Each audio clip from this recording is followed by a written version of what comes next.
उरण तालुक्यात श्रीकृष्ण जन्माष्टमी व दहीहंडी उत्सव मोठ्या जल्लोषात साजरा करण्यात आला। गोविंदारी गोपाळा तुझ्या घरात नाही पाणी रे, घागर उतानी रे गोपाळा अशा जयघोषांनी संपूर्ण परिसर दुमदुमून गेला होता। पावसाच्या जोरदार सरीमुळे बालगोपाळ अक्षरशः नाहून निघाले आणि उत्सवाला आणखी रंग चढला।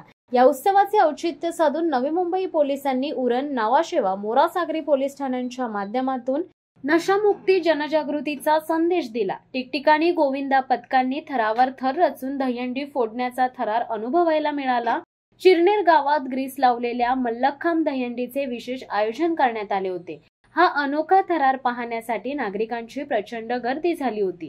शनिवार दिनांक 16 ऑगस्ट रोजी पारंपरिक दहीहंडी उत्सवाचे आयोजन झाले। पूर्वपार चालत आलेली ही परंपरा भगवान श्रीकृष्णाच्या बाललीलाला व लोणी दही प्रेमाची आठवण करून देणारी आहे। यावेळी भाजपचे जिल्हा उपाध्यक्ष चंद्रकांत घरत यांनी लोकनेते रामशेठ ठाकूर यांच्या अमृत महोत्सवी वाढदिवसानिमित्त रामश्री दहीहंडीचे आयोजन केले। तसेच महेश बालदी मित्र मंडळासह विविध राजकीय सामाजिक संस्थांनी उंच उंच दहीहंडीचे सोहळे पार पडले। उरण तालुक्यातील भेंडखळ, नागाव, गोवटणे आणि कोपरोली येथील दहीहंडी विशेष आकर्षण ठरल्या।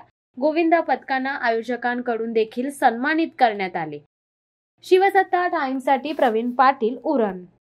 धडक बेधडक वृत्त देणाऱ्या आपल्या शिवसत्ता टाइम्स न्यूज चॅनलला लाल बटन दाबून सबस्क्राईब करा आणि बेल आयकॉनला क्लिक करायला विसरू नका।